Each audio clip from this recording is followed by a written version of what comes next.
Berapa Bapak Ibu? Satu. Kalau siang? Dua. Kalau sore? 3. Kalau malam? Jangan bengkok. Tetangga tidur ya Bapak dan Ibu. Konsentrasi. Masih ingat konsentrasi dimulai gitu ya? Konsentrasi dimulai. Asik. Belum semua sih, tapi nggak apa-apa. Mungkin sarapannya masih belum turun ya Bapak dan Ibu. Oke, pagi, siang, sore, malam. Nah, masih ada. Oke, kita ulang. Pagi, sore, malam. Alhamdulillah, udah kita bisa mulai ya Bapak dan Ibu. Hari ini saya dari sekolah yang dicita-citakan. Bapak Ibu, pernah nggak kita itu merasa kok sekolah saya gini amat sih, nggak sekolah ono yang tetangga gitu. Tetapi banyak juga, saya juga pernah mengalami Bapak dan Ibu sama sekali waktu di 31, 32 juga sama ya, saya sekolah baru saya mengikuti.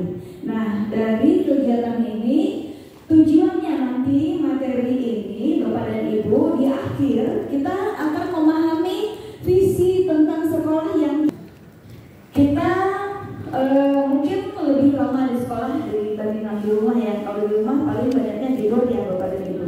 Nah kemudian inilah kita harus tahu sekolah yang dicita-citakan. Kemudian yang kedua, memahami bahwa setiap sekolah itu memiliki proses yang beragam.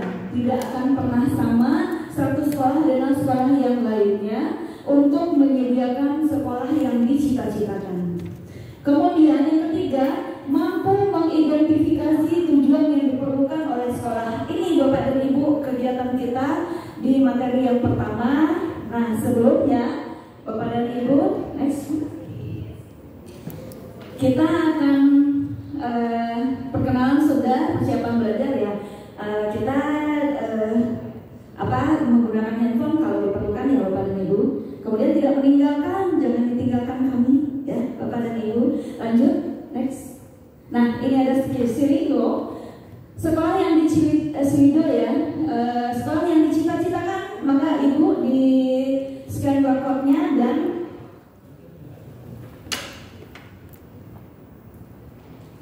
Ibu barcode-nya belum. Oke.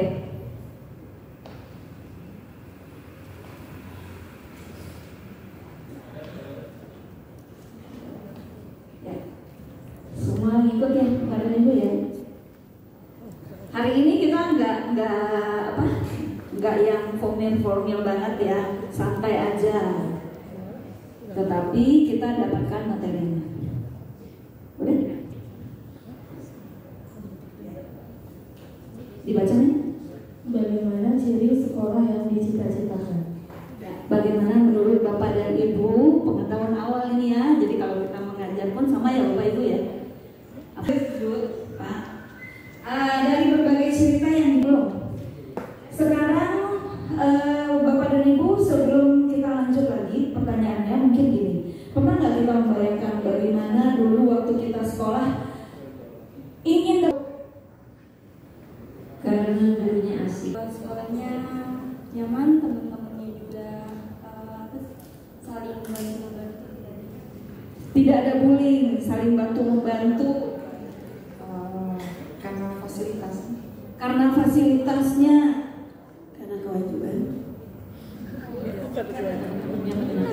Karena teman-temannya menyenangkan. Teman-teman belum.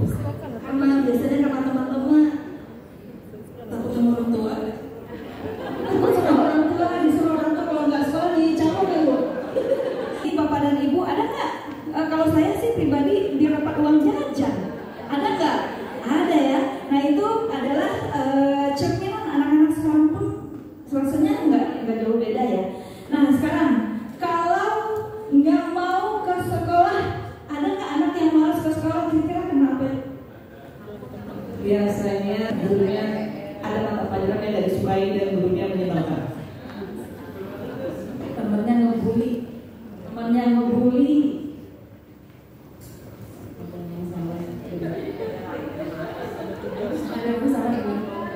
Ada masalah dengan keluarga di rumah? Belum. PR, betul ya. Jadi makanya jangan sering kasih PR ya, Bapak Ibu ya. Maka kita bisa simpulkan Bapak dan Ibu, ternyata dari cerita yang tadi Bapak Ibu bagikan, pengalaman tersebut itu ada hubungannya dengan yang pertama, cara layanan pendidikan tersebut diberikan, ya. Bisa dengan interaktif, kayak tadi gurunya enak, asik, tapi itu ada interaktif guru dengan Anda atau dengan murid, ya, ada yang dipenuhi. Nah, yang keduanya, tersedianya pelayanan sesuai kebutuhan. Ada tadi yang bilang fasilitasnya, ya, sarana prasarana yang dapat dipakai sesuai kebutuhan. Kemudian kondisi sarana prasarana yang baik. Kalau ya Bapak Ibu. Kemudian yang ketiga, kondisi lingkungan di sekolah. Ya, kondisi yang memberikan rasa aman, nyaman. Karena dibully tadi ya, itu berarti kondisi kenyamanan yang ada di sekolah. Next. Ya, jadi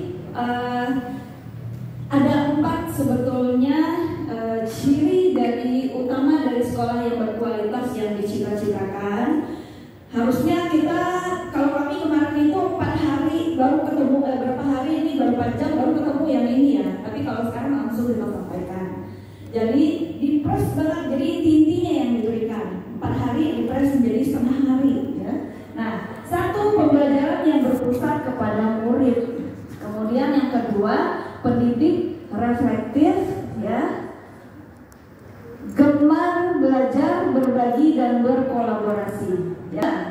Iklim sekolah yang aman, inklusif dan merayakan kebinekaan.